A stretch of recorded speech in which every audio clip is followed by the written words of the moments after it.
Dans l'évangile de Jésus-Christ selon saint Jean.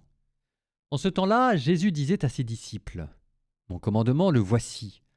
Aimez-vous les uns les autres comme je vous ai aimés. Il n'y a pas de plus grand amour que de donner sa vie pour ceux qu'on aime. Vous êtes mes amis si vous faites ce que je vous commande. Je ne vous appelle plus serviteur, car le serviteur ne sait pas ce que fait son maître. Je vous appelle mes amis, car tout ce que j'ai entendu de mon Père, je vous l'ai fait connaître. Ce n'est pas vous qui m'avez choisi, c'est moi qui vous ai choisi et établi afin que vous alliez, que vous portiez du fruit et que votre fruit demeure. Alors, tout ce que vous demanderez au Père en mon nom, il vous le donnera. Voici ce que je vous commande, c'est de vous aimer les uns les autres.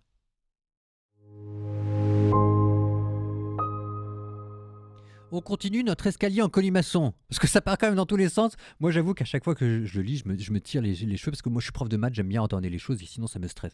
C'est mon petit côté autiste, je ne sais pas s'il faut le dire comme ça, mais voilà, j'aime bien quand c'est ordonné. Alors que ici, les apôtres sont en panique. Jésus, c'est quand même son dernier repas, donc il n'est pas non plus, j'allais dire, au meilleur de sa forme. Je ne sais pas comment vous dire, mais il y a quand même une petite tension aussi. Donc, les sauts de thèmes où vous passez de demeurer, du commandement, de la joie, de la promesse de l'esprit, etc., s'explique aussi par une sorte d'intensité émotionnelle. Et les émotions, ils ont leur logique propre et c'est pas toujours grand 1, grand B, grand C, quoi. C'est Jésus, là, il est en train de parler à un auditoire paniqué et lui-même, il se demande ce qui va être dans les prochaines heures. Donc je trouve que ça vous redonne la densité dramatique de ce discours. Il y aura encore une autre manière de le voir. C'est que nous, dans notre tête, un discours, c'est Jésus qui va nous donner des ordres, il va nous dire qu'est-ce qu'il faut faire. En fait, ce discours, c'est pas que doit faire le disciple. Ça, à la limite, c'est le sermon sur la montagne.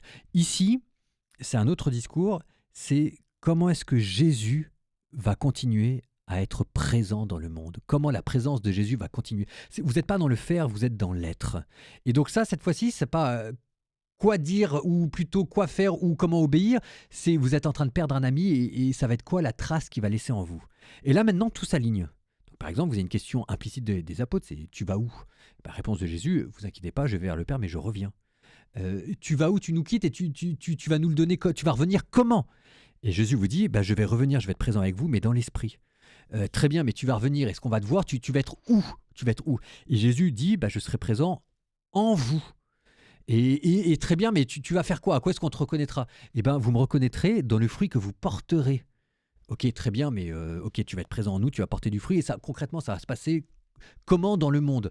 Jésus vous dit, bonne et mauvaise nouvelle. Bonne nouvelle, je suis avec vous. Mauvaise nouvelle, le monde me haïssait, maintenant c'est vous qui vont haïr, parce que justement, je serai présent en vous.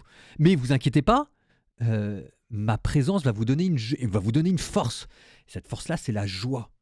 Et alors, on continue comme ça. Et c'est quoi le but de ta présence en nous, Jésus? Et Jésus répond, là, on n'y est pas encore, mais je spoil un petit peu, mais c'est pour la suite. Le but de ma présence en vous, c'est de vous réunir, c'est de vous rassembler dans l'unité. Et pour nous amener devant qui? Pour nous amener devant le Père. Et là, vous voyez qu'il y a aussi beaucoup de motifs qu'on entend à gauche et à droite dans ce dernier discours qui finissent par s'éclairer, qui finissent par former un tout cohérent. Et aujourd'hui, c'était le thème de la garde des commandements.